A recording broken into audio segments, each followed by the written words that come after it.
வணக்கம் அன்பர்களே, நண்பர்களே. இந்த வீடியோ மூலியமா உங்கள் அத்துணை பேரையும் சந்திக்கிறதுல ரொம்ப மகிழ்ச்சி. இன்னைக்கு நம்ம பேச போறது மிதுன ராசி. காலபுருஷனுடைய 3ஆம் வீடு. தலைப்பு இதுதான், வரலாறு படைக்கும் மிதுனம்.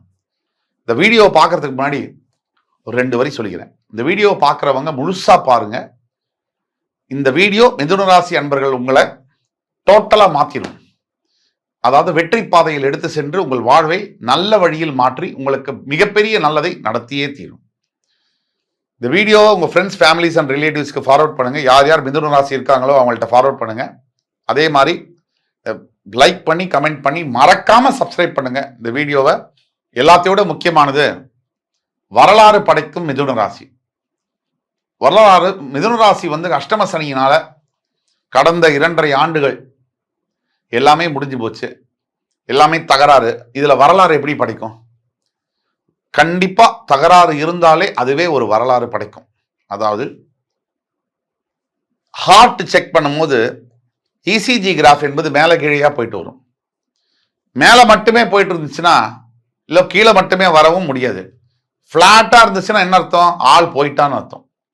ஆக வாழ்க்கையிலையும் அப்படிதான். எல்லா கஷ்டத்தையும் 20 வருஷம் அனுபவிக்க வேண்டிய கஷ்டத்தை நீங்க 2 வருஷத்துல பார்த்தாச்சு. இனிமேல் உங்களுக்கு நல்ல காலம். வரலாறு கண்டிப்பாக படைக்க போறீங்க. கண்டிப்பா நீங்க நினைச்சது நடக்கதான் போகுது. எப்படின்னு கேட்டீங்கன்னா, உங்களுடைய 8ஆம் இடத்தில் இருந்து வந்த சனி பகவான் இப்பொழுது 9ஆம் இடத்திற்கு 20ஆம் தேதி டிசம்பர், போன வருஷம் 20ஆம் தேதி டிசம்பர் 2023 இருந்து மாறி இருக்கார்.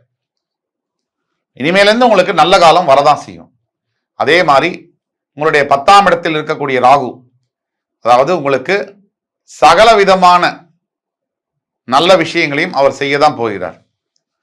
அதே மாதிரி உங்கள் 4ஆம் இடத்துல கேது இருக்கிறதுனால உங்களுடைய தாயாருடைய உடல் நலத்தில் கவனம் கண்டிப்பாக தேவை. வண்டி, வாகனங்கள், வீடு வாங்குவதை சற்று தள்ளி போடவும். எல்லாத்தோட ரொம்ப முக்கியமானது, உங்கள் உபதேஸ்தானாதிபதி சொல்லக்கூடிய சூரிய பகவான் 7ல போய் செவ்வாயோட சேர்ந்து புதனோட சேர்ந்து இருக்கிறதுனால கொஞ்சம் நீங்க முயற்சி பண்ணீங்கன்னு சொன்னா, பல ஆண்டுகளாக திருமணம் ஆகாமல் காத்து கொண்டிருக்கக்கூடிய மிதுன ராசி அன்பர்களுக்கு திருமணம் என்பது உடனடியாக இந்த ஆண்டு நடக்கும். அது ஒரு பக்கம் இருக்கட்டும். நீங்க நினைச்சது நடக்கும், இது சத்தியம். மிதுன ராசி நம்பிக்கை இல்லாத மிதுன ராசி அன்பர்களுக்கு என்கிட்டயும் வேலை இல்லை, எனக்கும் உங்கள்கிட்ட வேலை இல்லை. நம்பிக்கையுள்ள மிதுன ராசி அன்பர்கள் மட்டும் இந்த காணொலியை பார்த்தால் போதும். எல்லாம் முடிஞ்சிருச்சுன்னு நினைச்சவங்களுக்கு எங்கேயுமே வேலை இல்லை. எவ்வளவு முடிஞ்சாலும் திருப்பி இருக்கு எனக்கு அப்படின்னு நினைக்கிற ஒருத்தவங்களுக்கு தான் இந்த உலகமும் காத்திருக்கு, இயற்கையும் காத்திருக்கு.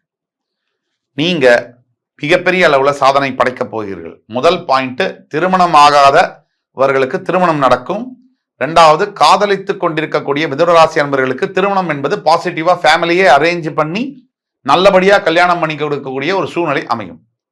அதே மாதிரி ஒன் சைட் லவ்வா இருக்கக்கூடிய மிதுன ராசி அன்பர்களுக்கு திருமணம், அதாவது ஒத்துக்குவாங்க, அது 2 சைட் லவ்வாக அது மாறும். அதே மாதிரி 8ஆம் இடத்தில், அதாவது 9ஆம் இடத்தில் இருக்கக்கூடிய சனி பகவான், நான் சொல்லக்கூடிய துறைகள், ரியல் எஸ்டேட் துறை, அப்புறம் அரசியல், அதுக்கப்புறம் விவசாயம், அப்புறம் நீங்க பாத்தீங்கன்னா ஹோல்சேல் டீலர்ஷிப்பு, மெட்டல்ஸ் சம்பந்தப்பட்ட பிசினஸ் நடத்தக்கூடியவர்கள், ஹோட்டல் பிசினஸில் இருக்கக்கூடியவர்கள், அப்புறம் புகழ்பெற்ற மருத்துவர்கள். எல்லா மருத்துவர்களுமே புகழ்பெற்றவர்கள் தான், அதனாலதான் மருத்துவராகவே ஆக முடியுது. மருத்துவர்கள் as a whole plus sports துறையில் இருக்கக்கூடியவர் அத்துணை மிதுன ராசி அன்பர்களுக்கும் ஒரு பொற்கால ஆண்டு இது, பொற்கால நேரம். அடுத்தது ஒரு 2 வருஷம்.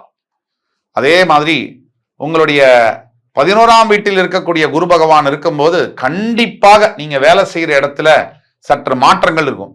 ஒண்ணு இருக்கிற வேலையை விட்டு இன்னொரு வேலைக்கு போவீங்க, இல்ல இருக்கிற வேலையில உங்களை ரொம்ப இம்சை பண்ணுவாங்க. தீராத பிரச்சனையை கொடுத்துட்டே இருப்பாங்க மேனேஜரு, இல்ல கூட வேலை பார்க்கக்கூடியவர்கள் நிறைய பிரச்சனை பண்ணுவாங்க. இது முதுகுல குத்த கூடுவாங்க. அதாவது மிதுன ராசி அன்பர்களுக்கு வேலை பார்க்கிறவங்களுக்கு, எஸ்பெஷலி ஐடி துறையில வேலை பார்க்கக்கூடிய மிதுன ராசி அன்பர்களுக்கு, நீங்க கோடெல்லாம் எழுதுவீங்க, டெலிவரியை பண்ணி ஒருத்தன் பேர் வாங்கிப்பான். ப்ராஜெக்ட் லீடு உங்க பேரை வெளியில வராம கச்சிதமா பார்த்துக்குவான். அதே மாதிரி ப்ராஜெக்ட் மேனேஜரா நீங்க இருக்கீங்கன்னு சொன்னா, உங்க கீழே இருக்கிறவனும் உங்களுக்கு மிஸ்அப் பண்ணுவான். உங்க கீழே இருக்கிறவன் உங்களுக்கு மேல இருக்கிறவரோட டெலிவரி மேனேஜரோட போய் தொடர்பு கொண்டு உங்களை குடைவான். இது நடந்தே தீரும். ஆக இதெல்லாம் இருக்கு. இதுக்கு அப்புறமா பாத்தீங்கன்னு சொன்னா உங்களுடைய 5ஆம் அதிபதி என்று சொல்லக்கூடிய சுக்கிரன் 6ல் சஞ்சரித்து வருவதனால் உங்களுக்கு என்னன்னு சொன்னா சில தடங்கல்கள் ஏற்படலாம். சின்ன சின்ன விஷயத்துல உடனே அதை நினைச்சு இதுதான் என் வாழ்க்கை, ஏற்கனவே பிரச்சனை தான், இனிமேல் முடிஞ்சு போச்சு, எதுவுமே நடக்காது, கடன் கன்க்ளூஷனுக்கு போயிடுவீங்க. மிதுன ராசியை பொறுத்த வரைக்கும் ரொம்ப நொந்து போயிருக்கிறதுனால மனசு சின்ன தோல்வியை கூட மிகப்பெரிய அளவுல பார்க்கக்கூடிய மனோபாவம் என்பது வளர்ந்திருக்கும். அதுல இருந்து தாண்டி நீங்க வந்தே ஆகணும். ஜெயிக்கணும்னா சில பிரச்சனைகளை ஃபேஸ் பண்ணி ஓவர் கம் பண்ணி பாசிட்டிவா முன்னாடி போய் தான் ஆகணும். வீட்லயே உட்கார்ந்தாலோ இல்ல நடந்ததையே நினைச்சிட்டு இருந்தாலோ நல்லது என்பது நடக்க வாய்ப்பே இல்லை. வாழ்க்கை என்பது நெடுந்தூர பயணம். அந்த பயணத்துல மேடு இருக்கும், பள்ளம் இருக்கும், நல்லது கெட்டது இருக்கும், தோல்வி வெற்றி இருக்கும். இதெல்லாம் சம்பவங்கள். இதுவே வாழ்க்கை ஆயிடாது. வெற்றி அடைஞ்சாலும் அதுவே நிரந்தரம் அல்ல, தோல்வி அடைஞ்சாலும் நிரந்தரம் அல்ல. ஆக மிதுனராசி அன்பர்களுக்கு டெக்னிக்கலா சொல்லணும்னா 6ஆம் இடத்தில் இருக்கக்கூடிய சுக்கிரனால் சிறு சிறு தடங்கள் இருந்தாலும் கடைசி வெற்றி என்பது உங்களுக்கு தான். ஆக மிதுனராசி அன்பர்களை ஒட்டுமொத்தமா பார்க்கும்போது நான் ஏற்கனவே மெயின் ஸ்ட்ரீம் மீடியா டெலிவிஷன் சேனல்ஸ்ல பல இன்டர்வியூல சொல்லியிருக்கேன். இந்த வரக்கூடிய காலகட்டங்கள் 1-2 வருஷத்துக்கு மிதுனராசி அன்பர்களுக்கு பிரிந்திருக்கக்கூடிய மனைவி தன்னால வந்து சேருவா, பறிபோன வேலைக்கு அதை விட பெரிய வேலை நல்ல சம்பளத்துல நல்ல கம்பெனில கிடைக்கும், குழந்தைகள் ஒன்றாக சேருவார்கள், அவர்களோட ஆரோக்கியம் மேம்படும். படித்திருக்க கொண்டிருக்கக்கூடிய மிதுனராசி அன்பர்களுக்கு அவங்க நினைச்ச காலேஜில் நினைச்ச அட்மிஷன் கிடைக்கும். முதுமையில் இருக்கக்கூடிய மிதுனராசி அன்பர்களுக்கு நிம்மதி கிடைக்கும், ஆரோக்கியம் கிடைக்கும்.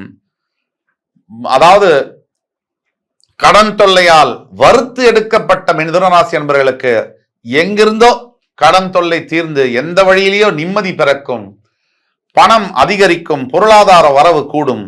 அதே மாதிரி மிதுனராசி அன்பர்களுக்கு எல்லாத்துக்கும் மேல நண்பேண்டா அப்படின்னு சொல்ற மாதிரி உங்க நண்பன் உங்க பின்னாடி வந்து இப்ப நிப்பாரு. அந்த நண்பனால மிகப்பெரிய ஆதாயம் கிடைத்தே தீரும் என்று கூறி, மிதுனராசி அன்பர்களே, என் அருமை மிதுனராசி அன்பர்களே, உங்களுக்கு எல்லோருக்கும் இதுதான் நடக்கும் இனிமேல் அப்படின்னு சொல்லி அடுத்து வரக்கூடிய காணொலியில் மறுபடி உங்கள் எல்லோரையும் சந்திக்கும் வரை உங்களிடமிருந்து விடைபெறுவது உங்கள் ஜோதிட கலாநிதி சுபாஷ் பாலகிருஷ்ணன். நன்றி, வணக்கம், வாழ்க வளமுடன்.